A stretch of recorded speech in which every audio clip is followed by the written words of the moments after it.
town mayor. There was a definite chain of command working itself all the way up. Darius took care of national problems. You took care of regional and local problems. If you needed Darius's help, it better be something serious. I entrusted you to do the job. Now you better do the job. What's the old Spider-Man philosophy?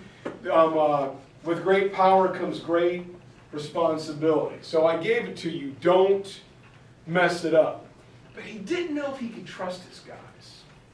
So he hired spies called the eyes and the ears of the king. And they would travel around a satrap and interview different townspeople. How's the king treating you, or how's the governor treating you? And if it came back, hey, the person's doing a good job, you might be promoted or rewarded.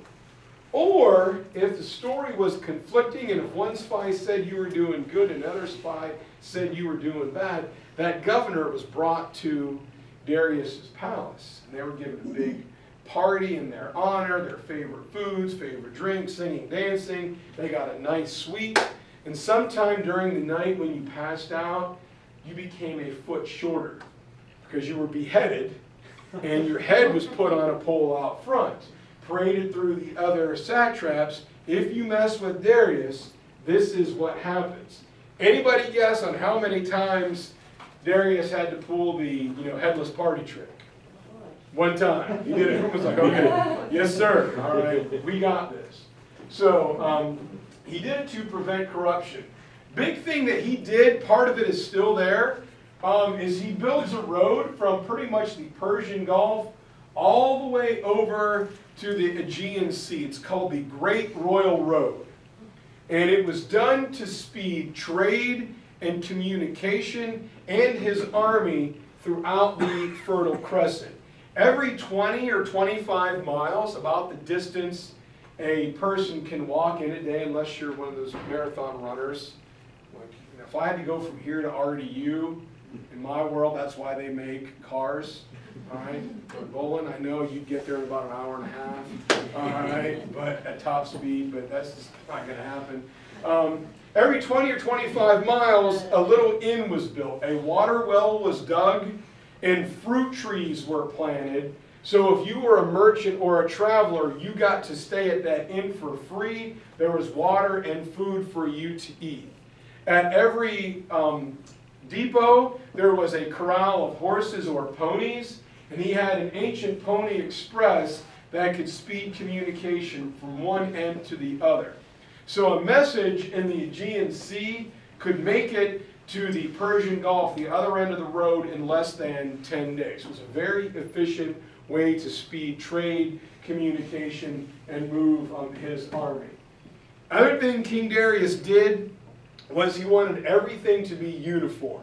I've got a bunch of cultures, a bunch of different territory, so everything is going to be the same. Prices cost the same, punishments were the same, one type of currency was used. Because no matter where you are in my empire, if it's uniform, it's easier for me to control.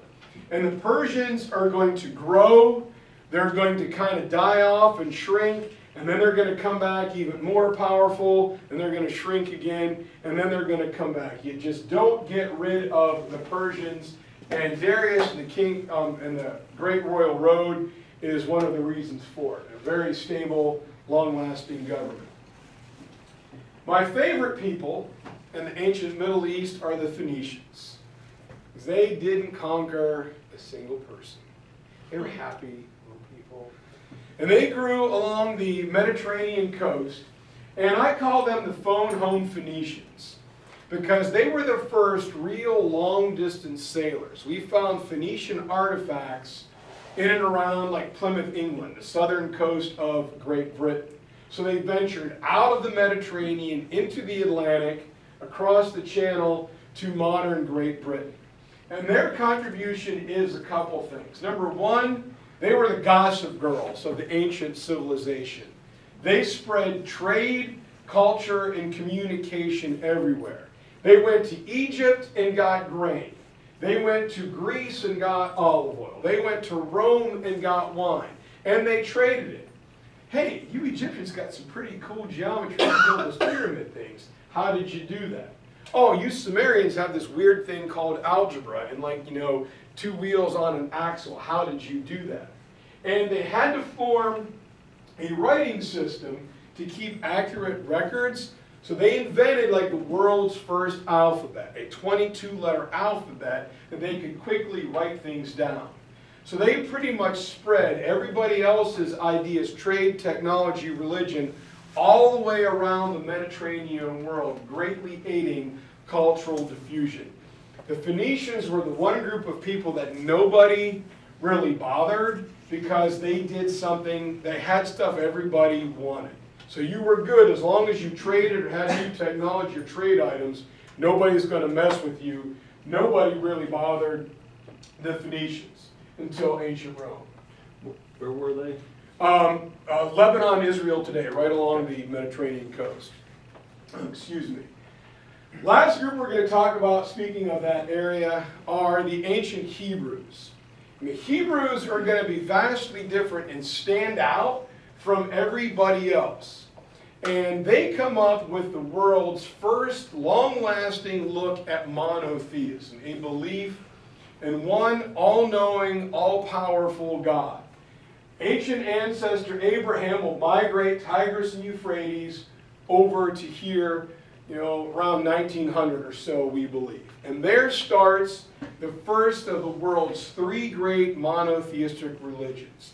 Judaism, on top of which is Christianity, on top of which is Islam.